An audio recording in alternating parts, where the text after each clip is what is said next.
Welcome into another YouTube Live. It's Jack Stern. Today I'm going to be breaking down Colorado's decision to move Pat Shurmur to the offensive coordinator role, effectively demoting Sean Lewis. I know he's still the co-offensive coordinator technically, but while he has input in the situation, can kind of tell Shurmur what's on his mind, what he's thinking in terms of personnel groupings and play calling, you had your chance, buddy. And this is probably the most shocking move that Deion Sanders could have made. A shakeup was absolutely necessary because the team has gone 1-4 since they started the season 3-0. The defense has struggled mightily at times. Maybe a change is coming in the offseason there. And then the offense has kind of sputtered off a little bit as well. So something had to be done. And to me, it kind of seemed like Sean Lewis, to a very large degree, was the sacrificial lamb. Now, let me take you back just a second with Sean Lewis, because he was the head coach at Kent State over the last 5 years, and he had a ton of success there, went to 2 bowl games, created this really nice, potent, fast-paced offense, which you saw the Buffaloes using against TCU and Nebraska, had a ton of success with that system. Really good coach, and he was a standing head coach, not a fired one, not a previous one, like a lot of the guys on Deion Sanders' staff, but he was a standing head coach who decided to leave his job for an offensive coordinator position, a high-profile one at that. Obviously, the gamble involved was that if he goes and follows Deion to Boulder, he's going to get a lot of visibility. Theoretically, the program is going to be successful, and that would better position himself potentially to eventually get one of those coveted head coaching jobs, whether it be in the Pac-12, Big Ten, SEC, wherever it may be at the Power 5 level that he obviously wasn't getting at Kent State. This was kind of a lateral move that he needed to take for his long-term progression. And in the process, he became the highest paid assistant in the history of the Colorado football program, making $900,000 a year over a 3-year, $2.7 million contract. The early returns were really positive. As a matter of fact, there were people saying that he could potentially be an early head coaching candidate if someone was fired mid-season. People thought he was going to leave Boulder after a year. It seemed like that gamble was really going to pay off for Lewis, but unfortunately, with everything going on with the program, losing that game to Stanford after getting out to a 29-0 lead, and then getting crushed last weekend by UCLA, something had to give. I just don't think that Pat Shurmur was the answer. And what really surprises me about the situation is that before the season, Deion was saying, I have such good head coaches coming in. I have such good personnel. I have a fantastic support staff. We all know about Lewis's head coaching experience. I just mentioned it. Vincent Dancy was the head coach at Mississippi Valley State University as well. So he had a couple of guys who had really nice positions follow him to Boulder, hoping to kind of progress their career. But so far, I haven't seen it. Pat Shurmur has not coached in the college ranks since 1998. Now, for context in that situation, I was born in 1997. I'm 26 years old, so I was 1 year old when Pat Shurmur was last coaching in college. He was the offensive line coach at Stanford for 1 season. Obviously, he started his career in the collegiate ranks at Michigan State, but the point is this guy has not been around the college game for a very, very long time. That's going to be problematic when he's trying to design the plays, trying to scheme up the offense, trying to get his playmakers in space. He's just not as familiar with what it's going to take to succeed. And football is football. I want to give him the benefit of the doubt in that regard, but I still can't see him translating that NFL success to the collegiate ranks. Also, remember that he hadn't really had any success in the NFL. He had been out of coaching entirely for all of last season, which to me is a problem because he's a lot more out of touch. And then his couple of previous stints in the NFL really didn't go well. Head coach with the Giants, burned out there. Head coach with the Browns. The Browns are a wasteland, but didn't have any success there. Had a couple of pretty bad tenures as a play caller as well, recently with the Philadelphia Eagles from 2013 to 2015. So I'm not confident that someone who hasn't really proven anything recently is going to come in and be this offensive mastermind guru. Now, the flip side to this is that he has a very different schematic philosophy than Sean Lewis. Sean Lewis likes tempo. He likes moving fast. In his Twitter bio, he even says life is too short to huddle. I think that's kind of funny because it speaks to how he likes to move fast and keep the defense off their heels. That works when your team is moving the ball, getting first downs, doing things correctly, pass blocking, run blocking, establishing the ground game. They haven't done many of those things, and that's why they're going to Pat Shurmur. I think with Shurmur, you're going to get a lot more stability.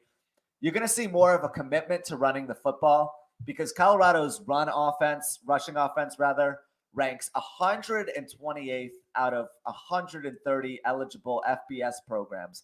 So being one-dimensional has really cost them, especially as they've had to face better defenses against the Bruins last week. We all know Oregon State has a really good defense as well, so tomorrow is going to present a massive challenge for them. Part of the surprise in this situation is that he's doing this roughly 24 hours before they kick off their game against Oregon State at Folsom Field. I have to imagine that this was a week in the making. It wasn't a last-second decision by any means. He didn't just wake up this morning and say, I think I'm going to go to Pat Shurmur as the offensive coordinator. No, that wasn't the case. He thought that there was a change and that needed to be made, and he was figuring out what it needed to be. That's kind of the way Dion is. He's always thinking about this type of thing. I wouldn't be surprised if there's a new offensive line coach next year, but it would have been kind of hard to fire the existing guy, Bill O'Boyle, midseason with 4 games left. Firing is never the right move, although this situation is very awkward in the sense that now you're going to be demoting one of your coordinators or position coaches because Pat Shurmur was kind of waiting in the wings as an analyst. He was in an awkward situation that a lot of former head coaches are in. They're older. They're later in their career. They don't want to leave the coaching profession entirely. So what they do is they go take an analyst role, which is essentially like a glorified older graduate assistant. You break down film, you work behind the scenes helping the coaches. My issue is a head coach. My issue is a coordinator who has one of these people in my building is that they're always coming for my job. Maybe that's just the way that life works and that's the way of the world because everyone always wants to advance themselves and there's never going to be enough positions to satisfy everyone.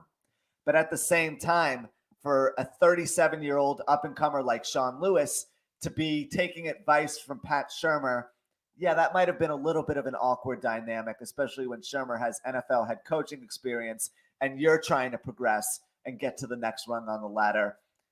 He had to have felt a little bit threatened. With Shurmur, what we're going to see is a change-up. He's going to be committed to running the football. I think that he's going to design a lot more play actions and rollouts where Shedeur Sanders gets on the move. The goal with that is that you can mask the deficiency up front. Colorado right now made a massive mistake not recruiting the trenches. And this goes for the defensive side of the ball, although I am mainly focusing on the offensive side of the ball for the sake of this discussion. They didn't do a good enough job getting big physical defensive and offensive linemen, and they're really paying the price because Shedeur's taken a massive beating. He had to take an injection at halftime last week against UCLA, which is absolutely awful. And he's clearly not going to be 100% this week either. So with Shurmur, the strategy is try and hide those guys up front. If you can move the quarterback away from them, if you can roll him out of the pocket, if you can allow him to do things that he does well, like making plays on the move and spontaneously, then you're a lot more likely to have success. The problem with Lewis is that the play calling just got way too stale. It was bland and predictable.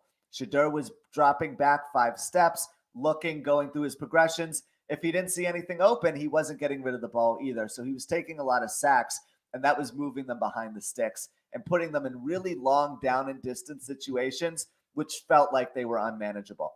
What this offense needs to do is get a couple yards on first down rather, set up short and manageable, and then try and move the chains that way and methodically go down the field. Also, if you know your defense is leaky, which they are, they have gotten a fair number of turnovers. I'll give them credit for that, but they really haven't gotten off the field and they haven't forced stops and they've been prone to giving up big plays. Your offense needs to control the time of possession a little bit better.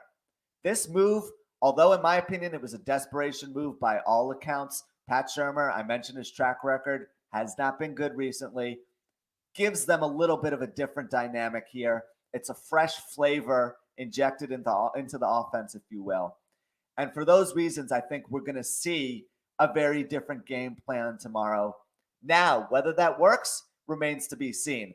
If they come out and everything I just said doesn't work and Oregon State's defense is fully prepared for it, then I think we're going to be in a really awkward dilemma because Lewis is going to be saying, I told you so. I should have kept my play calling responsibilities. It's not my fault that the offensive line sucks.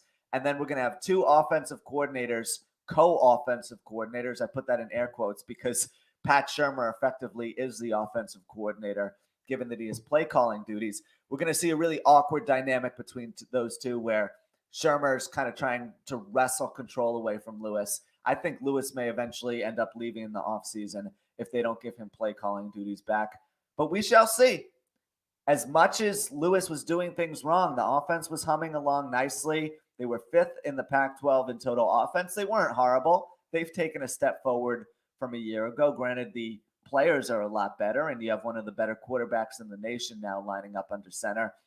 But to me, you're going out, you're promoting someone from within who's not proven, and that's always a recipe for disaster.